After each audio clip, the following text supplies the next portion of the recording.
Maafana rifadha jarjarun ko mali yeroon kee ni ga'a warreen ta'uu goree dubbattee hin niftu inni dhufaa guyyaan kee dhaabadheen ilaala gooftaa koo hojii kee dubbattee hin niftu inni dhufaa guyyaan kee dhaabadheen ilaala gooftaa koo hojii kee.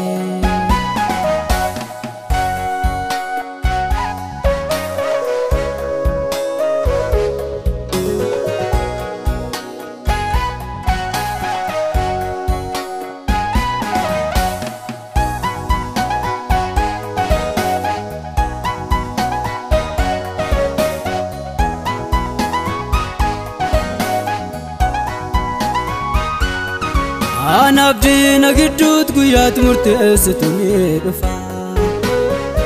Ariifadhee deemee maafan harka hormaatti kufa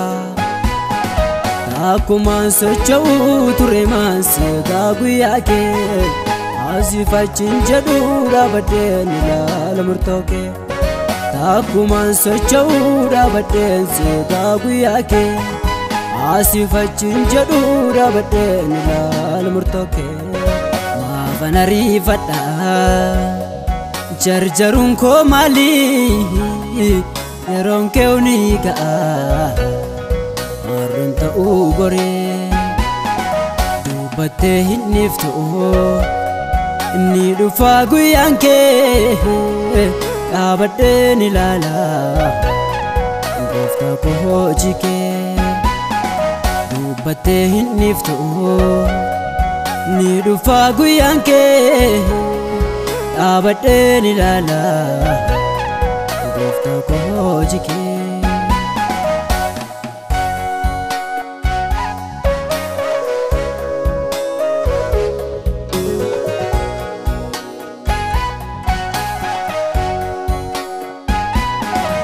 Alaarraa laalee takkumaa singalu gooftaa Har'a ta'uu baatus borifuuf jira dukkaanni koo Obsuma naaf wayyaa jarjareen adeemaan si harka Nama biraa miti jalqabaa kuma koo si beeka Obsuma naaf wayyaa jarjareen adeemaan si harka Nama biraa miti jalqabaa kuma koo si beeka Maafana rifadha jarjarun ko mali yeroon kee ni ga'a warreen ta'uu goree dubbattee hin niftu inni dhufaa guyyaan kee dhaabadheen ilaala gooftaa koo hojii kee dubbattee hin niftu inni dhufaa guyyaan kee dhaabadheen ilaala gooftaa koo hojii kee.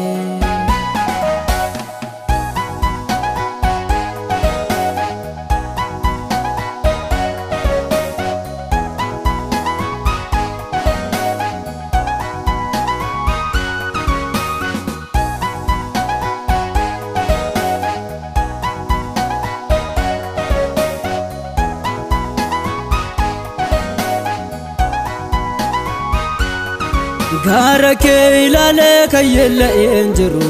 kanan nageenye baay'ee kan ulfaatee si biratti salphaadha kan namni hin dandeenye qalbii koon ergisu waan hundaas bareeraa tilmaame ololaan oofamee sokkuusee kan nawaame qalbii koon ergisu waan hundaas bareeraam tilmaame ololaan oofamee sokkuusee kan nawaame Maafana rifadha jarjarun ko mali yeroon kee ni ga'a warreen ta'uu goree dubbattee hin niftu inni dhufaa guyyaan kee dhaabadheen ilaala gooftaa koo hojii kee dubbattee hin niftu ni dhufa guyyaan kee dhaabadheen ilaala gooftaa koo hojii kee.